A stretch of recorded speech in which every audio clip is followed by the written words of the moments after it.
नाज़रीन, इफ्तिखार आरिफ साहब लिखते हैं कि कहानी में नए किरदार शामिल हो चुके हैं, नहीं मालूम किस जब तमाशा खत्म होगा। कहानी आप उलझी है या उलझाई गई है, कहानी आप उलझी है या उलझाई गई है, ये इक़दा तब खुलेगा तमाशा जब खत्म होगा। पाकिस्तान में आज एक और तमाशा हुआ है। पाकिस्तान की अदालतों में पाकिस्तानी निजाम ने एक और तमाशा किया है। उसके लिए पहले ये वीडियो देखें।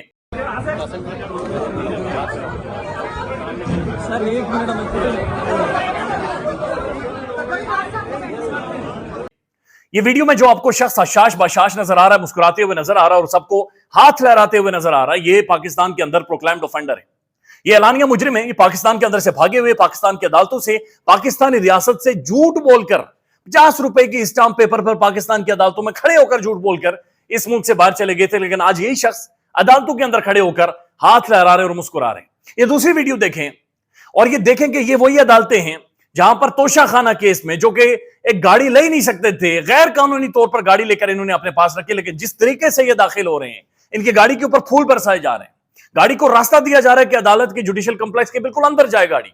आपको याद होगा, ये पुरानी बात नहीं है कि इमरान खान साहब की गाड़ी बाहर रोकी जाती थी और वो वॉकर के जरिए अंदर आते थे। आपको याद होगा कि कुछ मखसूस साफियों ने लाइन दी जाती थी और वो कैमरा लेकर इमरान खान के मुंह के करीब जाते थे और वहां पर जाकर गुफ्तगू कर। आपको वो भी याद होगा कि इमरान खान साहब जब अदालत में गए तो एक साफी उनके मुंह पर चढ़कर गया और उसने कहा कि इमरान खान साहब, आपको शर्म नहीं आती। ये सब कुछ इमरान खान के साथ होता रहा, लेकिन जो मियां नवाज शरीफ साहब के साथ आज इस्लामाबाद में हुआ है, इस्लामाबाद की अदालतों में हुआ है, इस तरह का प्रोटोकॉल, इस तरह की सिक्योरिटी, इस तरह से रास्ते बंद करना, इस तरह का माहौल बनाना, इस तरह से मीडिया की लाइव कवरेज देना, ये एक वजीर आजम को ही दिया जा सकता है।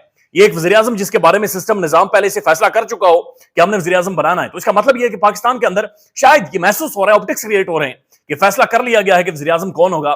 तो फिर वो इंतखाबात, वो दौड़ें, वो वोटिंग स्टेशन, पोलिंग स्टेशन, वो वोट वाला दिन, वो इंतखाबात वाला दिन, वो डब्बे, वो ठप्पे, ये सब कुछ मजाक है, ये सब कुछ एक तमाशा है।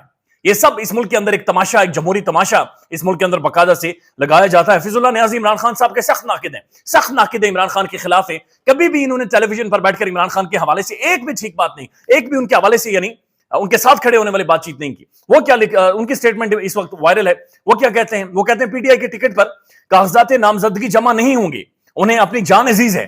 यानी जो टिकट जमा करवाएगा इमरान खान के, जो कागजात जमा करवाएगा, उसे अपनी जान अजीज है। नवाज शरीफ को अगला वजीर आजम नामजद कर दिया गया है। नवाज शरीफ की बतौर वजीर आजम वापसी हुई है। अगले इंतखाबात में नून लीग को 80 सीटें मिलेंगी और मखलूत हुकूमत में नवाज शरीफ वजीर आजम बनेंगे। इंशाअल्लाह शिफाफ इलेक्शन नहीं होंगे। आज के ऑप्टिक्स देखें, पाकिस्तान के प्रोमिनेंट तजियाकार की स्टेटमेंट देखें तो बात जनाब बड़ी वाज़ेह है कि फैसले कर लिए गए हैं, बात बड़ी क्लियर है, बहुत सारे मामला तय कर लिए गए हैं और इस मुल्क के अंदर एक तमाशा लगाया जाएगा और तमाशा इंतखाबात का होगा और तमाशा एक ढकोसला ड्रामा होगा। लेकिन इसके साथ साथ आज एक और बड़ी हैरान कुन गैर मामूली एक तमाशे वाली खबर पाकिस्तान में आई और खबर यह थी कि जो निगरान हुकूमत है पंजाब की, उन्होंने अल अजीजिया में नवाज शरीफ साहब की सजा माफ कर दी है। यानी उन्होंने खुद, यानी एक निगरान सेटअप जिनका काम इंतखाबात करवाना था, जिनकी लेनी देनी किसी चीज के साथ नहीं थी, उन्होंने एक प्रोक्लेम्ड ऑफेंडर की, एक पाकिस्तान की अदालतों की जानिब से कन्विक्टेड शख्स की एक जो सजा है वो माफ कर दी है। लेकिन सजा जिस तरह से उन्होंने माफ किया वो बड़ा इंटरेस्टिंग है। इसके ऊपर औरिया मकबूल जान साहब भी लिखते हैं, वो आपके सामने रख देते हैं। औरिया मकबूल जान साहब कहते हैं कि पंजाब की निगरान काबीना ने नवाज शरीफ की ज़ाब्ता फौजदारी की दफा 401 के तहत अल अजीजिया रेफरेंस में सजा मुअत्तल कर दी है। यह दफा चोरी और डकैती के आजी मुजरिमों की सजाओं से मुताल्लिक है। गोया इस हुक्म के तहत काबीना ने नवाज शरीफ के आदि चोर और डकैत होने पर मोहर सख्त कर दी है। यानी निगरान हुकूमत ने नवाज शरीफ साहब को एक आदि मुजरिम, एक आदि डकैत, एक आदि थीफ करार दे दिया है और उन्हें इस सेक्शन को सामने रखते हुए उन्हें उनकी माफी दे दी है। मैं बल्कि सेक्शन को पढ़ देता हूं। सेक्शन 401 है ये, और सेक्शन में लिखा जाता है punishment for belonging to gang of thieves. ये पनिशमेंट उस शख्स के लिए जो चोरों का, डकैतों का सरदार हो, जो गैंग का सरबराह हो, थीफ यानी चोरों का सरबराह हो। Whoever at any time after the passing of this act shall belong to any vending or any gang of the persons associated for the purpose of habitually committing theft or robbery। यानी उसके हवाले से है जो habituals हो, जो आदि मुजरिम हो, जो आदि चोर हो, जो आदि डकैत हो। उस सेक्शन को सामने रखते हुए जो पंजाब की निगरान काबीना है, उन्होंने नवाज शरीफ साहब की अल अजीजिया रेफरेंस में सजा मुअत्तल कर दी है, जो कि मुअत्तल हो नहीं सकती बुनियादी तौर पर। क्यों नहीं हो सकती? उसके ऊपर भी अदालती फैसले मौजूद हैं, उसके ऊपर भी इस्लामाबाद हाईकोर्ट के फैसले मौजूद हैं, उसके ऊपर भी इस्लामाबाद हाईकोर्ट के डायरेक्शंस मौजूद हैं।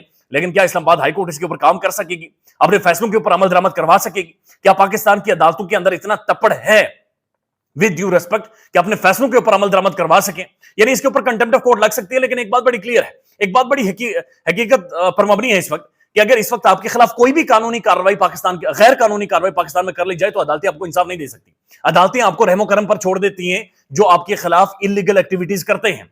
इस्लामाबाद हाई कोर्ट के फाजिल जजेस ये बकायदा से कहते रहे तहरीक इंसाफ के मुख्तलिफ लोगों को बुलाकर कि जनाब आप प्रेस कॉन्फ्रेंस करने और अपनी जान छोड़ाएं। हमने एंकर इमरान रियाज खान साहब के मामले पर भी देखा कि अदालतें हमें बेबस नजर आई। तो ये इस वक्त पाकिस्तान की अदालतों का हाल है। लेकिन जो नवाज शरीफ साहब की पंजाब की जो निगरान काबीना उन्होंने सजा माफ की है, उसके हवाले से पंजाब हुकूमत नवाज शरीफ की जमानत नहीं दे सकती। 2 दिसंबर 2022 के नवाज शरीफ को मफरूर इश्तिहारी करार देने की इस्लामाबाद हाई कोर्ट के हुक्म में वाज़ेह लिखा हुआ है कि पंजाब हुकूमत ने नवाज शरीफ की जमानत में तोसी की दरखास्त मुस्तरद कर दी है। पंजाब हुकूमत के पास नजरसानी का कोई इख्तियार नहीं। दूसरी बात यह है कि नवाज शरीफ को मेडिकल ग्राउंड पर जमानत नहीं मिल सकती क्योंकि सरकारी मेडिकल बोर्ड का कोई रिकॉर्ड मौजूद नहीं। तीसरी बात यह है कि नवाज शरीफ अगर बीमार थे तो कुछ अरसा पहले दुबई और सऊदी अरब तक कैसे आ गए थे। कुछ और ममालिक में कश्तियों की सैर की वीडियोस, यानी एक सिद्दीक जान साहब का बाकायदा और तजिया भी शामिल है, लेकिन उसके अंदर ये इस्लामाबाद हाई कोर्ट के मुख्तलिफ फैसलों का जिक्र कर रहे हैं और मुख्तलिफ फैसलों की तरफ इशारा करते हुए कह रहे हैं कि जनाब इससे पहले बाकायदा से पाकिस्तान की अदालतें ये कह चुकी हैं कि नवाज शरीफ साहब को हुकूमत, और खासतौर पर निगरान हुकूमत तो कर ही नहीं सकती, लेकिन बाकायदा हम ये चीजें भी पाकिस्तान के अंदर होते हुए देख रहे हैं। एक और खबर है, और खबर रंजीदा कर देने वाली खबर है। खबर शहीद अरशद शरीफ साहब के हवाले से है। उनकी शहादत के बाद भी उनका पीछा किया जा रहा है, उनकी शहादत के बाद भी लोग उनके पीछे हैं, उनका ताकुब किया जा रहा है। अरशद साहब कब्र के अंदर हैं, लेकिन उनका पीछा किया जा रहा है, उनका आज भी ताकुब किया जा रहा है और उनका पीछा नहीं छोड़ा जा रहा। अरशद साहब ने शरीफ मजारी साहबा को आखिरी जो मैसेज किया था, जिसमें वो लिख रहे थे कि the assassins are behind me, मुझे मारने वाले मेरे पीछे हैं, लेकिन ऐसा महसूस हो रहा है कि वो आज भी कहीं ना कहीं पर मौजूद हैं। अरशद साहब के हवाले से कल डॉक्यूमेंट्री चलनी थी ARY न्यूज के ऊपर, उसका बाकायदा प्रोमो चला, ट्वीट हुए, वायरल हुआ, सब लोग इंतजार कर रहे थे, लेकिन अचानक से वो डॉक्यूमेंट्री नहीं चली। क्यों नहीं चली ARY का इसके ऊपर अभी तक कोई जवाब नहीं आया। लेकिन शहजाद अकबर साहब बरतानिया से लिखते हैं कि ब्रेकिंग न्यूज, आज ARY न्यूज ऑफिशियल ने अपने शहीद साथी अरशद शरीफ की पहली बरसी के मौके पर एक शॉर्ट डॉक्यूमेंट्री पर मुहित अरशद शरीफ की यादें इकट्ठी की थी और प्रोमो भी चले थे, लेकिन आज रात 7 बजे चलनी थी, लेकिन वो डॉक्यूमेंट्री नहीं चली। मुसद्दिका खबर के मुताबिक कंपनी सरकार ने बजोरे शमशीर बंद करवा दी है और नहीं चलने दी। भाई अगर चल जाती तो हम बेगैरत लोग वो कह रहे हैं कि जाहिर है पाकिस्तान के अंदर जो उसूल के साथ नहीं खड़े हो सकते वो बेगैरत ही होते हैं। बेगैरत लोग बस मरे हुए को याद ही कर लेते, लेकिन वो हमें याद करने की भी इजाजत नहीं देगी। हमने तो कूफे वालों को भी मांद कर दिया है। हमने कब यजीद का नाम लेना था या कब कोई फरियाद करनी थी, तो बुनियादी तौर पर ये कह रहे हैं कि जनाब ये अनप्रेसिडेंटेड या गैर मामूली अरशद शरीफ शहीद की डॉक्यूमेंट्री भी पाकिस्तान में नहीं चलने दी गई। तारिक मतीन साहब ने भी इस हवाले से ट्वीट किया है और वे लिखते हैं कि अरशद शरीफ शहीद के यौम शहादत पर बनाई गई खुसूसी डॉक्यूमेंट्री अब ARY पर नहीं चलेगी। आज अरशद शरीफ शहीद पर 2 बार खबर चली और फिर ARY न्यूज बंद हुआ। मुर्तजा सोलंकी साहब, आपसे जवाब चाहिए। मुर्तजा सोलंकी साहब निगरान, आपको पता है कि इस वक्त के वज़ीर इत्तला थे। आप चलवाइए इस डॉक्यूमेंट्री को, अभी यही जवाब दीजिए और बताइए कि अरशद शरीफ शहीद पर जनाब ये क्यों नहीं उनके डॉक्यूमेंट्री चलाई। और उसके बाद उन्होंने सबको टैग किया है, आमिर मीर साहब को, आमिर मतीन साहब को, महर बुहारी साहबा को, जमीर हैदर साहब को, मोहम्मद मालिक साहब को, मारिया मेमन साहबा को और अदिल राजा जो उनके प्रोड्यूसर हैं, उन सबको उन्होंने आज टैग किया है और टैग करके उन्होंने सवाल पूछे कि आप सब लोग इस डॉक्यूमेंट्री के अंदर मौजूद है, लेकिन ये डॉक्यूमेंट्री नहीं चली। ये डॉक्यूमेंट्री क्यों नहीं चली, किसने रुकवाई है, वो कौन है जो अरशद साहब का आज भी ताकुब कर रहा है, आज भी उनका पीछा कर रहा है। ख्याल रखिएगा, अल्लाह हाफिज। पाकिस्तान में इस वक्त सबसे बड़ा मसला बोलने का है। पाकिस्तान में बोलने नहीं दिया जाता, जुबानें खींच ली जाती हैं, डर है, खौफ है, टेरर है। पाकिस्तान का मीडिया मुकम्मल तौर पर कंट्रोल्ड है, वेल मैनेज्ड है, एक मैसिव सेंसरशिप है। इसी तरह का दबाव पाकिस्तान में सियासत.pk भी फेस कर रहा है, जिसे पाकिस्तान भर में गुज़श्ता कई महीनों से मावरा आइन, मावरा कवानीन मुकम्मल तौर पर बंद कर दिया गया है, मुकम्मल तौर पर बैन कर दिया गया है। सियासत.pk की नशरियात को लिमिटेड करके पाकिस्तान में छोड़ दिया गया है। तमाम तर कानूनी मुआवजे के ऊपर आवाज उठाई गई, दस्तक दी गई, लेकिन हर तरफ से खामोशी है, सन्नाटा है, कहीं पर कोई सुनवाई नहीं है, कोई सुनने को तैयार नहीं है। लेकिन इसका हल क्या है? क्या खामोश हो जाए? क्या सवाल ना करें? क्या मालूमात आप तक ना पहुंचाएं? क्या इंफॉर्मेशन आप तक ना पहुंचाएं? मालूमात भी पहुंचेगी, इंफॉर्मेशन भी पहुंचेगी, सवालात भी उठेंगे, लेकिन अब आपने रोल प्ले करना है, आपने अपना किरदार अदा करना है। और छोटा सा एक प्रोसेस है, उसके बाद आप अपना किरदार अदा करें और हमारी मदद करें। पहले आपने ये करना है कि हमारे YouTube चैनल को सब्सक्राइब करना है, उसके बाद ज्वाइन के बटन के ऊपर जाना है, क्लिक करके हमारा मेंबर बनना है। या फिर दूसरा ऑप्शन ये है कि आपने वीडियो की डिस्क्रिप्शन में जाना है, वहां पर पैट्रियन का लिंक मौजूद होगा, اس لنک کے اوپر کلک کریں اور ہمیں سپورٹ کریں, ہمارا حصہ بنے, ہماری طاقت بنے. خیال رکھیے گا. اللہ حافظ.